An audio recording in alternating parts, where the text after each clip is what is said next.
ബോക്സുകളിൽ, മൾട്ടിമീഡിയകളിൽ, ബ്ലൂടൂത്തുകളിൽ എല്ലാ വേണ്ടാത്തരങ്ങളും കുത്തി നിറച്ചിരിക്കും നമ്മുടെ കുട്ടിയുടെ മൊബൈൽ ഫോണിൽ. അല്ലേ? അതിനല്ലേ ഫോണ്. സ്കൂളിൽ പോണ കുട്ടി, ഒരു കുട്ടി ഇങ്ങനെ സ്കൂളിൽ പോകാൻ വേണ്ടി ഒരുങ്ങി നിൽക്കുമ്പോഴാണ് സ്കൂൾ ബസ് ഇങ്ങനെ മുറ്റത്ത് വന്ന് ഓണടിച്ചേ. പടച്ചോനെ, നേരം വൈകിയല്ലോ. ഓടിച്ചെന്ന് സ്കൂൾ ബസ്സിലേക്കാണ് കയറി. കുപ്പായത്തിന്റെ ബട്ടൺസ് ഇട്ടത് ബസ് കയറിയിട്ടാ. സ്കൂൾ മുറ്റത്ത് ബസ് നിർത്തി സ്കൂളിലേക്ക് നടക്കുമ്പോ എന്തോ ഒരു ഭാരമില്ലായ്മ, ഒരു കനം പോരാ, ഒരു ഭാരമില്ലായ്മ. എന്റെ പ്രശ്നം, സ്കൂൾ ബാഗ് എടുത്തിട്ടില്ല, മറന്ന്. ബേജാറിൽ ബസ്സിൽ ഓടി കയറിയപ്പോ ബാഗ് എടുക്കാൻ മറന്ന്. പടച്ചോനെ, ഇനി എന്താ കാട്ടുക?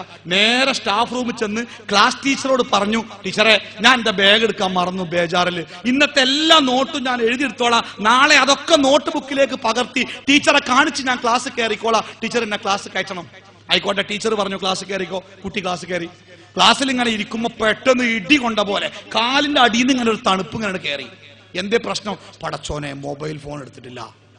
മൊബൈൽ ഫോണേ എന്തേ ഇപ്പോ അമേരിക്കൻ പ്രസിഡന്റ് ഒക്കെ ഇങ്ങനെ ഓനങ്ങനെ അടിച്ചുകൊണ്ട് നിൽക്കുക? അല്ല, അതല്ല പ്രശ്നം. ആ മൊബൈൽ ഫോൺ വീട്ടിന്റെ പുറത്തന്നെ വെച്ചത്, മേശപ്പുറത്ത്. ബാപ്പമ്മ വീട്ടിലെ വിവരമുള്ള ആരെങ്കിലും ആ മൊബൈൽ ഫോൺ എടുത്ത് നെക്കി നോക്കിയാൽ, അതിന്റെ ഉള്ളിൽ കൂടെ എങ്ങാനും അവർ സഞ്ചരിച്ചു നോക്കിയാൽ, പിന്നെ ഇന്ന് വൈകുന്നേരം പെരേക്ക് ചെല്ലണ്ട, ഒരു കഷ്ണം കയറ് കിട്ടുമോ നോക്കിക്കാരനല്ലേ. അത്രയും വൃത്തികേടാ അതിന്റെ ഉള്ളിലുള്ളത്. ഇതറിഞ്ഞിട്ടല്ലേ നമ്മുടെ മക്കൾക്ക് നമ്മൾ ഫോൺ വാങ്ങിക്കൊടുത്തത്? അല്ലേ? എന്തിനാ? നന്നാവാനോ നശിപ്പിക്കാനോ? 10ാം ക്ലാസ്സിൽ ഒരു കുട്ടി 10ാം ക്ലാസ് പാസ്സായപ്പോ ഗൾഫിലുള്ള സമയത്ത് ഒരു കുട്ടിയുടെ രക്ഷിതാവ് എന്നെ വിളിച്ചിട്ട് പറഞ്ഞു, ഒലവി വീട്ടിൽ പോവാണെന്ന് കേട്ടു. ഞാൻ പറഞ്ഞു, അതെ, അടുത്ത വെള്ളിയാഴ്ച പോവും. എങ്കിലൊരു കാര്യം ചെയ്യണം, ഞാനൊരു സാധനം തരാം, അതെന്റെ വീട്ടിൽ കൊടുക്കണം കേട്ടോ എന്ന് പറഞ്ഞു. ആയിക്കോട്ടെ, ഞാൻ കൊടുത്തോളാം. അങ്ങനെ വ്യാഴാഴ്ച വൈകുന്നേരം അയാൾ ഒരു നല്ല മനോഹരമായ ഒരു കവറ് എന്റെ അടുത്ത് കൊണ്ടുവന്നിട്ട് പറഞ്ഞു, മൗലവി, എന്റെ മോള് 10ാം ക്ലാസ് പാസ്സായി. പാസ്സാവൂലെന്ന് ഞാൻ വിചാരിച്ചിരുന്നു, പക്ഷെ നല്ല മാർക്കോടെ പാസ്സായി. ഇത് അവൾക്കുള്ള ഒരു സമ്മാനമാണ്. ഞാൻ ചോദിച്ചു, എന്താണ് പെട്ടിയിലെന്ന് അറിയണല്ലോ, കസ്റ്റംസ് ഒക്കെ ഉള്ളതല്ലേ, എന്താ ഒന്ന് പറയണം, സ്വർണ്ണാണോ എന്താണ്? അയാൾ പറഞ്ഞു, ഒരു മൊബൈൽ ഫോണാണ്.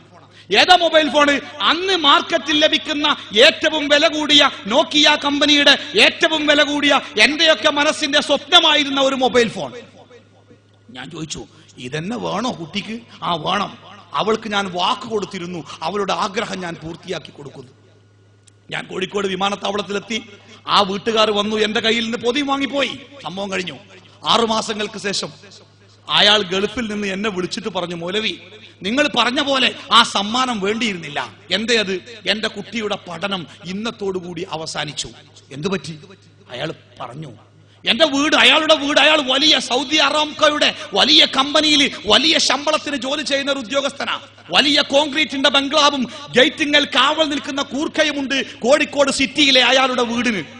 അത്രയും സംരക്ഷണമുള്ള ഒരു വീട്. അയാളുടെ ഭാര്യ മക്കളെ നന്നായി ശ്രദ്ധിക്കുന്ന ഒരു ഭാര്യ. ഒരു വേണ്ടാത്ത ഒരു വാക്ക് പോലും ആ കുട്ടികളുടെ മുഖത്ത് നോക്കി പറയാൻ ആണൊരുത്തന് സാധിക്കുകയില്ല. ആ നാട്ടിലോ സ്കൂളിലോ പെൺകുട്ടികൾ മാത്രം പഠിക്കുന്ന സ്കൂളിൽ പഠിക്കുന്നു. വീട്ടിൽ കനത്ത സംരക്ഷണമുണ്ട്. സ്കൂളിൽ നിന്ന് വീട്ടിലേക്ക് കൊണ്ടുവരാൻ സ്വന്തമായി വാഹനമുണ്ട്. വേണ്ടാത്ത വൃത്തികെട്ട ഒരുത്തനുമായി ഒരു വാക്ക് പോലും സംസാരിക്കുവാൻ ആ പെൺകുട്ടിക്ക് സാഹചര്യമില്ല. രാത്രി മകളുടെ വായന, പരീക്ഷയ്ക്ക് വേണ്ടി മകൾ വായിക്കുന്നത് അന്വേഷിക്കുവാൻ വേണ്ടി ചെന്ന ഭാര്യ കണ്ടത് മകൾ ആരോടോ സംസാരിക്കുന്നു. വാതിൽപ്പൊളിയുടെ പിന്നിൽ നിന്നും ആ ഭാര്യ ശ്രദ്ധിച്ചു. ഒരു പെൺകുട്ടിയും പറയാൻ പാടില്ലാത്ത വാക്കുകളാണ്. സ്വന്തം കിടപ്പറയുടെ വാതിൽ കുറ്റിയിട്ടുകൊണ്ട് ആ പെൺകുട്ടി ബെഡിൽ കമഴ്ന്നു കിടന്നുകൊണ്ട് മൊബൈൽ ഫോണിൽ കൂടി അറ്റമില്ലാത്ത സംസാരം, വൃത്തികെട്ട സംസാരം. സെക്യൂരിറ്റി കാവൽ നിൽക്കുന്ന, 4 കണ്ണുകളോടെ കാത്തു നിൽക്കുന്ന ഒരു ഉമ്മയുള്ള, ഒരു നാട്ടുകാർ മുഴുവനും കാവൽ നിൽക്കുന്ന ഒരു വീടിന്റെ കിടപ്പറയുടെ ഉള്ളിൽ ആ പെൺകുട്ടിയെ നശിപ്പിച്ചത് ആരാണ്? ആർക്കാണ് അതിന്റെ പങ്ക്? ആ ചെറുപ്പക്കാരനെ കുറ്റം പറയണ്ട. നട്ടപ്പാതിരക്ക് ഒരു പെണ്ണിനോട് സംസാരിക്കാൻ ചാൻസ് കിട്ടിയാൽ ഒരുവിധ ആൾക്കാരൊക്കെ സംസാരിച്ചു പോകും. പക്ഷേ ആരാണ് ആ പെൺകുട്ടിയെ നശിപ്പിച്ചത്? ഞാൻ പറയും, അവളുടെ ബാപ്പ. അവളുടെ ബാപ്പ. അല്ലേ? നമ്മുടെ കുടുംബത്തിന് വേണ്ടി നമ്മൾ ചെയ്തു കൊടുത്ത, നമ്മുടെ കുടുംബത്തിന് വേണ്ടി നമ്മൾ ഉണ്ടാക്കി വെച്ച സംവിധാനങ്ങളും സൗകര്യങ്ങളും അവരെ സ്വർഗത്തിലേക്ക് നയിക്കുന്നതാണോ, അതല്ല അവരെ നരകത്തിലേക്ക് നയിക്കുന്നതാണോ എന്ന് ഒരു നിമിഷമെങ്കിലും ചിന്തിക്കേണ്ട ഉത്തരവാദിത്വം നമുക്ക് ഓരോരുത്തർക്കുമുണ്ട്. നമുക്ക് സ്നേഹമുണ്ടോ നമ്മുടെ കുട്ടികളോട്? നാളെ പടച്ച തമ്പുരാന്റെ നരകത്തിന്റെ വിറകായി തീരാതിരിക്കാൻ എന്ത് മുൻകരുതലാണ് പ്രിയപ്പെട്ടവരെ നമ്മൾ സ്വീകരിച്ചത്? 7 വയസ്സാകുമ്പോ നിങ്ങളുടെ കുട്ടിയോട് പറയണം, എടാ നിസ്കരിക്കുന്നു പറയണം. ഒരു ദിവസം പറഞ്ഞാ പോരാ, ഒരു ദിവസത്തിൽ 1 വട്ടം പറഞ്ഞാ പോരാ. ഹോമിയോപ്പതിന്റെ മരുന്ന് കൊടുക്കുന്ന പോലെ ഒരു ദിവസം 5 വട്ടം പറയണം. എടാ നിസ്കരിച്ചോ, എടാ നിസ്കരിച്ചോ, എടി നിസ്കരിച്ചോ. 1-2 ദിവസം പറഞ്ഞാ പോരാ, 3 കൊല്ലം പറയണം. 3 കൊല്ലം. ഒരു കൊല്ലം എന്ന് പറഞ്ഞാൽ 365 ദിവസം. 365ന് 5 കൊണ്ടൊന്ന് ഗുണിച്ചു നോക്കണ്ടി, അപ്പൊ കിട്ടും ഒരു കൊല്ലം എത്ര വട്ടം പറയണം. അതിനെ പിന്നെ ഒരു 3 കൊണ്ട് ഗുണിച്ചു നോക്കണ്ടി, അപ്പൊ കിട്ടും 3 കൊല്ലത്തിൽ എത്ര വട്ടം പറയണം. അത്ര വട്ടം പറയണം എന്നാ. നിസ്കരിച്ചോ നിസ്കരിച്ചോ നിസ്കരിച്ചോ നിസ്കരിച്ചോ. 10 വയസ്സായിട്ട് പറച്ചിൽ നിർത്തുക. എന്നിട്ട് ഇങ്ങനെ നോക്കുക, ബാങ്ക് കൊടുക്കുമ്പോ വല്ല അടയാളം കാണുന്നുണ്ടോ. ബാങ്ക് കേൾക്കുമ്പോ റിമോട്ടുമായിട്ട് ടിവിന്റെ മുമ്പ് തന്നെ പോക്കിച്ചാലേ പിടിച്ചിട്ട് ചന്തിക്ക് 4 കൊടുക്കണം, നല്ല ചുള്ളലുണ്ട്.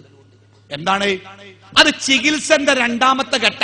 കുട്ടിക്ക് പനി, ഡോക്ടറെ കൊണ്ടേ കാണിച്ചപ്പോ ഡോക്ടർ പറഞ്ഞു ഒരു 3 ദിവസത്തിന് ഗുളിക തരാം, മാറിയിട്ടില്ലെങ്കിൽ കൊണ്ടേണ്ടി. 3ാമത്തെ ദിവസം നമ്മൾ കുട്ടിയെ കൊണ്ട് ഡോക്ടറെ ഒരു കുറവുമില്ല, എന്നാ ഒരു ഇഞ്ചക്ഷൻ എടുക്കാം. എന്താ ആ ഇഞ്ചക്ഷൻ നേരത്തെ എടുത്തുണ്ടായിരുന്നോ? ഇല്ല, അത് ചികിത്സന്റെ 2ാം ഘട്ട. ഗുളിക കൊണ്ട് മാറുമോ നോക്കുക, ഇല്ലെങ്കിൽ വേദനിപ്പിച്ചാൽ മതിയല്ലോ. നമ്മുടെ കുട്ടിക്ക് സൂചി കേൾക്കണേ പേടിയാ. ആ നഴ്സിന്റെ വെള്ളസാരി കണ്ടപ്പോഴേ ഇവൻ കരയാൻ തുടങ്ങി. നമ്മുടെ കുട്ടി കരയണേ നമുക്ക് വലിയ ഇടങ്ങേറാ. എങ്കിൽ പോലും നമ്മൾ നമ്മുടെ കുട്ടിയെ ബലമായി പിടിച്ചു കൊടുത്തു. ആ നഴ്സിന്റെ സൂചി കുട്ടിയുടെ ശരീരത്തിലേക്ക് ആണ്ടുപോയപ്പോൾ കുട്ടി കരഞ്ഞു. ആ കുട്ടിയുടെ കരച്ചിൽ കാണാതിരിക്കാൻ നമ്മൾ മുഖം തിരിച്ചു പിടിച്ചു. നമ്മുടെ കുട്ടിക്ക് വേദനിച്ചപ്പോഴും നമ്മൾ പിടിവിട്ടില്ല. സൂചി അടിക്കുവാൻ വേണ്ടി നമ്മൾ കുട്ടിയെ ശക്തിയായി പിടിച്ചു കൊടുത്തു. എന്തിനെ? നമ്മുടെ കുട്ടി രോഗത്തിൽ നിന്ന് രക്ഷപ്പെടണം. ഒരല്പം വേദനിച്ചാലും കാര്യമല്ല അല്ലേ? 10 വയസ്സായിട്ടും നമസ്കരിക്കാത്ത ഒരു കുട്ടിയെ കണ്ടാൽ പ്രിയപ്പെട്ട സുഹൃത്തെ നമ്മൾ മനസ്സിലാക്കണം, നമ്മുടെ കുട്ടിക്ക് മാരകമായ ഒരു രോഗം ബാധിച്ചിട്ടുണ്ട്. എന്താണ് ആ രോഗം? കുഫ്റ്, നരകത്തിലേക്ക് എത്തിക്കുന്ന രോഗം. 3 കൊല്ലം ചികിത്സിച്ചിട്ടും നമ്മുടെ കുട്ടിയുടെ രോഗത്തിന് കുറവില്ല. അതുകൊണ്ട് ചികിത്സയുടെ 2ാമത്തെ ഘട്ടം വടിയെടുക്കണം, വേദനിപ്പിക്കണം കുട്ടിയെ. ഒരു വക്ത് നമസ്കരിച്ചിട്ടില്ലെങ്കിൽ അവനെ അടിക്കണം. ഇംഗ്ലീഷിന് 10 മാർക്ക് കുറഞ്ഞ അടിക്കണം എന്ന് അള്ളാന്റെ റസൂൽ പറഞ്ഞിട്ടില്ല. കാക്കൊല്ല പരീക്ഷയ്ക്ക് ഒരു വിഷയത്തിന് B ഗ്രേഡ് കിട്ടിയാൽ കുട്ടിയെ പിടിച്ച് അടിക്കണമെന്ന് അള്ളാഹുവിന്റെ പ്രവാചകൻ പറഞ്ഞിട്ടില്ല. പക്ഷേ 3 കൊല്ലം നിങ്ങൾ പറഞ്ഞിട്ടും 10 വയസ്സാകുമ്പോൾ നിങ്ങളുടെ കുട്ടിയിൽ നമസ്കാരത്തിന്റെ അടയാളങ്ങൾ കാണുന്നില്ലെങ്കിൽ പേടിക്കണം, നിങ്ങൾ ശിക്ഷിക്കണം. നിങ്ങൾ കുട്ടിയെ ബലം പ്രയോഗിച്ചാണെങ്കിലും അവനെ നിങ്ങൾ ഇസ്ലാം മതത്തിലേക്ക്, നമസ്കാരത്തിലേക്ക് തിരിച്ചു കൊണ്ടുവരണം എന്ന് പഠിപ്പിച്ചത് ഹബീബുല്ലാഹി റസൂലുള്ളാഹി അലൈഹി സ്വലാത്തു വസ്സലാമാണ്. മറക്കരുത് നമ്മൾ. അപ്പോഴേ കുടുംബത്തോടുള്ള ഉത്തരവാദിത്തം എന്ന് പറഞ്ഞാൽ കുട്ടിയൊക്കെ ഞാൻ ആഴ്ചയിൽ 2 ബ്രോസ്റ്റ് വാങ്ങിക്കൊടുക്കലുണ്ട്, എല്ലാ ദിവസവും ഇറച്ചി വാങ്ങലുണ്ട്, എന്നും മീൻ വാങ്ങലുണ്ട്, പച്ചരി അറിഞ്ഞാണ്ട് ഇപ്പൊ ബസുമതി അരിയാ വാങ്ങല്. അതിലേറെ ഇപ്പൊ എങ്ങനെയാ കുടുംബത്തെ നോക്കുക? കൂട്ടരെ കുടുംബത്തെ നോക്കുക എന്ന് പറഞ്ഞാൽ തിന്നാൻ കൊടുക്കുക എന്നല്ല. ഒരു തള്ളക്കോഴിക്ക്, ഒരു പെടക്കോഴിക്ക് നിങ്ങൾ 25 കോഴിമുട്ട വെച്ചു കൊടുത്തു നോക്കി, കേടൊന്നും പറ്റിയില്ലെങ്കിൽ 25 മുട്ടയും വിരിയും.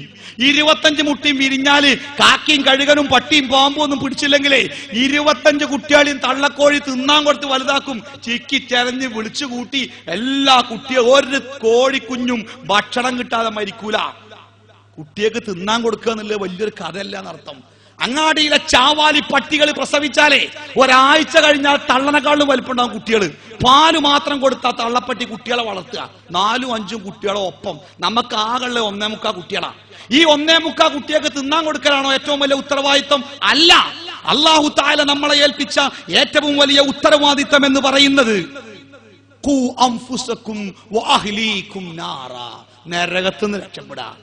പാന്റുകൾ വലിച്ചടച്ചുകൊണ്ട് നടക്കുന്ന കുട്ടികളുടെ കാലഘട്ടത്തിൽ ഞെരിയാണിക്കുമേലെയുള്ള വസ്ത്രം ധരിച്ചുകൊണ്ട് നമ്മുടെ ഒരു കുട്ടി വീടിന്റെ പടിയിറങ്ങണമെങ്കിൽ അധ്വാനിക്കണം സഹോദര, നന്നായി അധ്വാനിക്കണം. എളുപ്പല്ലത്. ശരീരത്തിന്റെ സൗന്ദര്യങ്ങൾ മുഴുവനും പുറത്തു കാണിച്ച് വഴിയോരങ്ങളിൽ കാത്തിരിക്കുന്ന ചെറുപ്പക്കാരന്റെ കണ്ണുകൾക്ക് വിരുന്നൊരുക്കുമാറ് വസ്ത്രം ധരിച്ചുകൊണ്ട് പെൺകുട്ടികൾ ഇറങ്ങി നടക്കുന്ന ഈ കാലഘട്ടത്തിൽ ശരീരത്തെ മറച്ചുകൊണ്ട് അള്ളാഹുവിന്റെ മതം പഠിപ്പിച്ച രൂപത്തിൽ ഒരു പെൺകുട്ടി വീട്ടിൽ നിന്ന്